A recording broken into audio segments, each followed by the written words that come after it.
నమస్తే, welcome to our channel. నేను ప్రియాంకర్. బొత్స గారు ఈ శాసన మండలి సమావేశాలు మొదలైనప్పటి నుండి ఆయన ఏదో రకంగా వార్తల్లో నిలుస్తూ వస్తున్నారు. ఆయన ఏం చేయాలనుకున్నా కానీ అది బూమరాంగ్ అయి మళ్ళీ ఆయనకి చిక్కుకుంటుంది. ఇప్పుడు జగన్మోహన్ రెడ్డి గారు కూడా ఆయన మీద సీరియస్ అయ్యారు.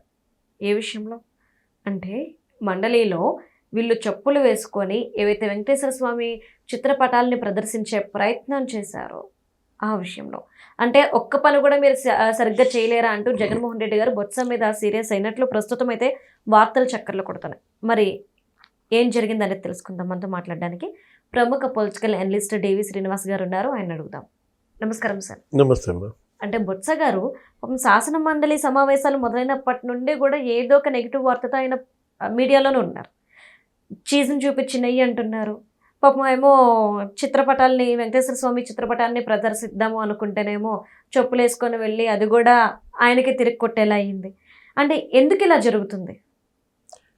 చిక్కడు దొరకడు అని ఒక సినిమా ఉంటుంది, పాతది, ఎన్టీ రామారావు, కాంతారావు. ఒకడినొకడు ఇరికించుకుంటూ ఉంటారు. ఏది ఇప్పుడు ఎన్టీఆర్ని పట్టించాలని కాంతారావు, కాంతారావుని పట్టించాలని ఎన్టీఆర్. అసలు ఎత్తుల మీద పై ఎత్తులు వేస్తుంటారు. ఇద్దరు దొంగలే ఆ సినిమాలో. ఒకటి దొంగతనాన్ని ఇంకొకటి పట్టిస్తూ ఇద్దరు ఒకడికొకటి చేసుకుంటూ ఇప్పుడు అది కనపడుతుంది మనకి. ఇక్కడ బొత్స సత్యనారాయణ, జగన్మోహన్ రెడ్డి చిక్కడు దొరకడా. ఇప్పుడు బొత్సాని మరి బకరా చేశాడా జగన్, జగన్ని మరి బకరా చేశాడా బొత్స? ఇప్పుడు మీరే చెప్పారు కదా, ఆయన చేతిలో జున్ను ప్యాకెట్ పెట్టి నెయ్యి అని చెప్పారు. అదే ఇప్పుడు జున్నుకి నెయ్యికి తేడా తెలియదా? చీజ్కి నెయ్యికి తేడా తెలియదా? అంటే కావాలని పెట్టారు. ఏది ఆ రోజు నువ్వు చూసావు కదా, ప్రెస్తో బొత్స సత్యనారాయణ మాట్లాడుతూ ఏదది ఆ నెయ్యి ప్యాకెట్ ఇటీ అన్నాడు. ఆ వెనకాల ఉన్నాడు ఎవరు మరి, మాధవరావా, విక్రాంత, ఎవరు అతను పెట్టాల్సిందేది ఈ చేతిలో నెయ్యి ప్యాకెట్ పెట్టాలి. కానీ ఏ ప్యాకెట్ పెట్టాడు? అది కూడా తిరగేసి పెట్టాడు. తిరగేసి పెడితే ఈయన అమాయకంగా ఈయన ఏం చేశాడు, పేరు కనపడేటట్టుగా మళ్ళీ అందరికి చూపించాడు. అంటే అసలు ఫస్ట్ బొత్స గారు చూసుకోలేదు, ఆయనకేం తెలుసు? నేను అడిగింది నెయ్యి, ఆ సన్నాసాడు చీజ్ పెడతాడని నేను ఊహిస్తానా? అది మీడియా, నీకు కెమెరాస్ ముందు ఉన్నప్పుడు. అంటే కావాలని బొత్సాని బకరా చేశారు. అందుకని ఇప్పుడు బొత్స వీళ్ళని బకరా చేశారా అంటున్నా. ఏది ఇప్పుడు ఆ చెప్పులు వేసుకుని మేము వెళ్ళలేదు, చెప్పులు షూస్ లేకుండానే స్వామివారి చిత్రపటాలతో మేము సభలోకి వెళ్ళాం. నెక్స్ట్ నేనే ఆ చిత్రపటాలు చైర్మన్ టేబుల్ మీద పెట్టింది, పోడియం మీద పెట్టిందే నేను అని బొత్స ఒప్పుకోవడం ద్వారా ఎవరిని ఫిక్స్ చేశాడు? వైసీపీని ఫిక్స్ చేశాడా, జగన్మోహన్ రెడ్డిని ఫిక్స్ చేశాడా?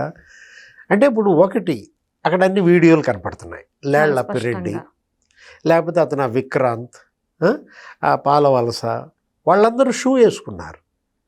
లేచి నుంచుని వాటితో నడుస్తూ ఆ స్వామివారి చిత్రపటాలతో. అసలు అది మహా తప్పు కదమ్మా, మహా పాపం కదా. ఇంతవరకు ఏడుకొండలవాడి ఫోటోలతో ఎవరన్నా అసెంబ్లీలోకి వచ్చారా, కౌన్సిల్లోకి వచ్చారా, పార్లమెంట్లోకి వచ్చారా? అంటే స్వామివారి చిత్రపటాలు తీసుకుని మనం ఎక్కడికి వెళ్ళాలి? పూజల్లో, గృహప్రవేశాల్లో, ఏదన్నా శంకుస్థాపనల్లో, వాటిల్లో కదా మనం ఆ పటం పట్టుకుని నడుస్తాం. గోవును ఆవును తీసుకెళ్తూ గృహప్రవేశం అప్పుడు నువ్వు కూడా మీ నాన్న నువ్వు మీ ఇల్లు గృహప్రవేశం చేసినప్పుడు ఏం చేస్తారు, నీకు ఒక బొమ్మ ఇస్తారు, మీ నాన్న ఒక బొమ్మ పట్టుకుంటాడు, మీరు చక్కగా ఒక మేళంతో వెళ్తూ. ఇదా అకేషన్ కాదు. అసలు శాసనసభ ఇప్పటికి పార్లమెంటు పెట్టి ఇప్పుడు లోక్సభ రాజ్యసభ ఏర్పడి అన్నాళ్ళమ్మా 70 ఏళ్ళు అవుతున్నది. లోక్సభలో రాజ్యసభలో ఎన్ని పార్టీలు ఎవరన్నా ఇలాంటి పనులు చేశారా? రాముడు పట్టణం తీసుకెళ్లారా? అప్పుడు గొడవ జరిగింది కదా, అయోధ్య, బాబ్రీ మసీద్. అప్పుడు ఎవరన్నా రాముడి పట్టణంతో బీజేపీ వాళ్ళు ఎవరైనా సభలోకి తెచ్చారా? ఎన్ని చోట్ల, ఎన్ని రాష్ట్రాల్లో, ఎన్ని ఆలయాల్లో వివాదాలు రేగల, రాజకీయం చేయలా?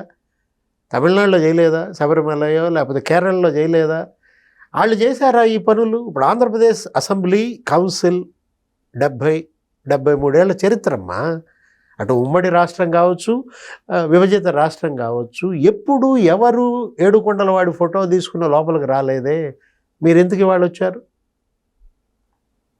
ఎవరు వెళ్ళమన్నారు? స్వామివారి ఫోటోలతో బొత్స సత్యనారాయణ ఈ బ్యాచ్ని తీసుకెళ్ళమన్నది ఎవరు? ఇవాళ మొత్తం మరి కూటమి తెలుగుదేశం, జనసేన లేకపోతే బీజేపీ వాళ్ళందరూ ఫైర్ అవ్వటం కాదు. అంటే అక్కడ పయ్యవుల కేశవ గారు కూడా చాలా ఘాటుగా స్పందించారు. ఏం చేస్తున్నారు, ఆగండి, దేవుణ్ణి ఎందుకు లాక్కొస్తున్నారు, చెప్పులేసుకుని ఆ పనులేంటి అని. అంత సీరియస్ అయిన తర్వాత కూడా ఎలా అంటే బుకాయించాలంటే ఆయన చెప్పిన తర్వాత కూడా వీళ్ళు ఇప్పలేదా మరి? లేదు. సరే తను చెప్పాడు, చెప్పినప్పుడన్నా వాళ్ళు ఏం చేయాలా?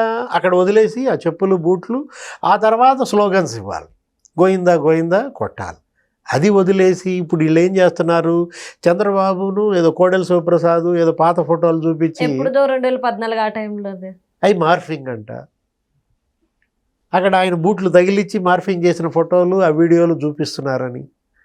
లేకపోతే ఎప్పుడో చంద్రబాబు రాజశేఖర రెడ్డి ముఖ్యమంత్రిగా ఉన్నప్పుడు ఉమ్మడి రాష్ట్రంలో ఆయన ఏదో ఒక వీడియో అప్పుడు మాట్లాడింది ఏంటి, భక్తి ఛానల్ పెడితే భక్తి ఛానల్ అవసరమా అని చంద్రబాబు అక్కడ మరి ఆయన నిజంగా ఈయనంత భక్తిపరుడైతే రాజశేఖర రెడ్డి భక్తి ఛానల్ పెడితే మరి భక్తి ఛానల్ అవసరమా అని ఎందుకంటాడంటూ చంద్రబాబుని డిమినిష్ చేయాలని.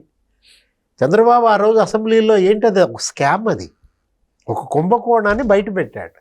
భక్తి ఛానల్ ముసుగులో నువ్వు 42 కోట్లు, అప్పట్లో 42 కోట్లు అంటే ఇప్పుడు చాలా ఎక్కువ, ఇంకో సున్నా పెట్టు, 42,000 కోట్లు, 420 కోట్లు. అంటే ఒక ఛానల్ ముసుగులో ఆ రోజు రాజశేఖర రెడ్డి ప్రభుత్వం అంత స్కామ్ చేసినందుకు ఆయన నిలదీసి ఆ కుంభకోణాన్ని బయట పెడితే చంద్రబాబుకి అసలు భక్తే లేదు. స్వామివారికి ఛానల్ పెడితే రాజశేఖర రెడ్డి లేదు, మర్చిపోయి అసలు నిన్న ప్రెస్ మీట్లో జగన్మోహన్ రెడ్డి 2 జీవోలు బయటికి తీశాడు. 746, 747 జీవోలు మా నాన్న తెచ్చాడు. గుర్తుండే ఉంది కదా, నిన్నగా మన చంద్రబాబు ఆ జీవోలు రద్దు చేస్తానని ఏదో చర్చి పాస్టర్ల మీటింగ్లో చెప్పాడు. మా నాన్న ఏమో 7 కొండలు కాపాడాలని రాజశేఖర రెడ్డి ఆ రోజు చేస్తే చంద్రబాబు మా నాన్న జీవోలు రద్దు చేస్తానని క్రైస్తవులతో కుమ్మక్కయ్యాడు. అంటే అసలు ఆ రోజు ఆయన ఏం మాట్లాడారు అనేది ఇప్పటికీ రాష్ట్ర ప్రజలకు ఇంకా గుర్తుంది. ఆ విషయం మర్చిపోతున్నారు జగన్మోహన్ రెడ్డి గారు. అంటే 746, 747 చెప్పావు, పెట్టావు. అసలు అవి ఎందుకు వచ్చాయి? వాటిని తీసుకురావడం వెనక స్టోరీ ఏంటి? ఆ 338 జీవో బయట పెట్టు, అంతేగా. అబ్బే అప్పుడు విలన్ అయిపోతారు కదా. అది ఎందుకు బయట పెడతానంటావా? జీవో 338, 2006. ఇప్పుడు జీవో 746, 747, 2007 ఎందుకు? 2007 జీవోలు కాదు జగన్మోహన్ రెడ్డి, 2006 జీవో 338 ఎవరు తెచ్చారు? ఏమని ఉంది? ఆ 2 కొండలు అని ఎందుకు అన్నాడు? అందుకు కదా ఆ రోజు మొత్తం అసలు దేశం మొత్తం భగ్గుమంది. 7 కొండల్ని 5 కొండలు రాసి ఇచ్చేశాడు భూమన కరుణాకర్ రెడ్డికి, 2 కొండలే చేశాడు రాజశేఖర రెడ్డి అని కదా ఆయన. మరి ఆ రోజు ఆ తర్వాత ఏం చేశాడు? అప్పుడు ఎవరో తెలుసా? దేవాదాయ శాఖ మంత్రి జేసీ దివాకర్ రెడ్డి. దివాకర్ రెడ్డి గారా? ఆయన ఎండోమెంట్ మినిస్టర్గా గబ్బు అయితే ఏం జరిగింది అప్పుడు? ఒక ఫ్యాక్ట్స్ ఫైండింగ్ కమిటీ అని పెట్టాడు. అంటే డ్యామేజ్ కంట్రోల్కి ఎట్లా హిందూ సమాజం అంతా రాజశేఖర రెడ్డిని దోషంటోందని చెప్పి అప్పుడు ఆ ఫ్యాక్ట్స్ ఫైండింగ్ కమిటీ, ఆయన పేరేంటి, సుఖీంద్ర తీర్థ స్వామీజీ, ఆయన డ్యామేజ్ కంట్రోల్లో భాగంగా ఇప్పటికైనా మీరు తప్పు తెలుసుకోండి, ప్రక్షాళన చేసుకోండి అంటూ స్వామీజీలందరూ రాజశేఖర రెడ్డి మీద ఒత్తిడి చేస్తే అప్పుడు వచ్చిన జీవోలు ఇవి 746, 747. లేకపోతే 10.5 స్క్వేర్ కిలోమీటర్కే తిరుపతి పరిధి. ఆ రోజు అన్నారు కదా 7 కొండలు ఎందుకు, 2 కొండలు చాలు అని చెప్పి తండ్రి అన్నారు ఆ మాట. తర్వాత అప్పుడు ఏంటి మొత్తం ఆయన ఎవరు ఎస్వి ప్రసాద్ ఇచ్చినటువంటి దీని ప్రకారం దాంట్లో స్పష్టంగా చెప్పాడు ఏంటి, 24.5 చదరపు కిలోమీటర్ల పరిధి, 7 కొండలు అంటూ ఆ స్వామివారి విశిష్టత, మరి 2 మిలియన్ల సంవత్సరాల నుంచి ఏం జరుగుతుంది ఏంటంటూ ఒక 5-6 పేజీలతో జీవో ఇచ్చారు. దాన్ని అడ్డం పెట్టుకుని చంద్రబాబు ఇవాళ అసలు వెంకటేశ్వర స్వామి అంటే ఆయన ద్వేష అన్నట్టుగా చిత్రించాలని ఎంత వీళ్ళు అనుకున్నా జనం నమ్ముతారా? మీరు ఇంకొక విషయం మర్చిపోయారు సార్. ఈ జగన్మోహన్ రెడ్డి గారి జీవోలు తీసుకొచ్చి ఇవన్నీ మాట్లాడితే ఒక 3 గంటల క్రితం వైఎస్ఆర్సీపీ అఫీషియల్ పేజ్ చూస్తే ఓన్లీ వెంకటేశ్వర స్వామికి హారతి ఇస్తారు ఉదయాన్నే సుప్రభాతంతో. అంటే ఇన్ని సంవత్సరాల్లో ఫస్ట్ టైం నేను చూడడం వెంకటేశ్వర స్వామికి హారతి ఇస్తున్న వీడియో అప్లోడ్ చేశారు సోషల్ మీడియాలో. వైఎస్ఆర్సీపీకి సంబంధించిన ఎలాంటి లోగో ఏమీ లేకుండా డైరెక్ట్గా అప్లోడ్ చేయడం, అది అఫీషియల్ పేజ్లో. అది చూడగా నాకు ఆశ్చర్యం అనిపించింది, అయింది వీళ్ళకి అని. అంటే భక్తి పొంగి పొర్లుతోందా? లేదంటే మేము హిందువులు అని చాటి చెప్పాలనుకుంటున్నారా?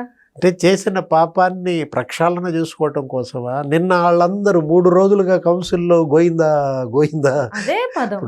ఇప్పుడు గుళ్ళో కొట్టాల్సిన గోయిందా ఎక్కడ కొడతారు? కౌన్సిల్లో కొడతారా? అంటే ఏమి పశ్చాత్తాపం కాదు, పరివర్తన కాదు. నువ్వు ఇవాళ ప్రాయశ్చిత్తం.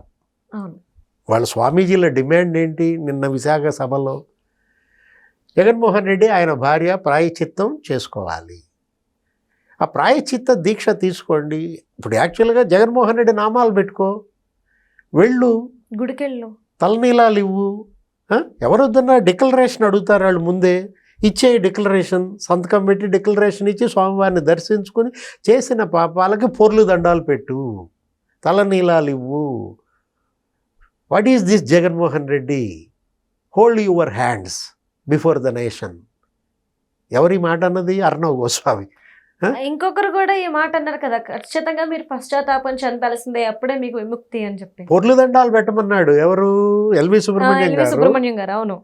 తలనీలాలు అర్పించండి, పొర్లు దండాలు పెట్టండి, ప్రాయశ్చిత్తం చేసుకోండి అని ఇవాళ మొత్తం హిందూ సమాజం కాదు, నేషనల్ మీడియా కాదు, చేతులు జోడించి జాతికి క్షమాపణ చెప్పు జగన్మోహన్ రెడ్డి అని వాళ్ళు నిలదీస్తుంటే, నిందిస్తుంటే, ఆ పనులు చేయకుండా రాజకీయ లాభాల కోసం దీన్నేదో చంద్రబాబుకి అంటగట్టడం కోసం ఇందాపూర్ అంటాడు.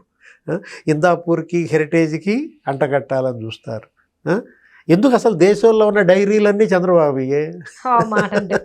అమూల్ కూడా ఆయిందే, హట్సన్ ఆయిందే, లేకపోతే నందిని కూడా ఆయిందే. చెప్పండి ఏముందా? మదర్ డైరీ చంద్రబాబుదే అని చెప్పు.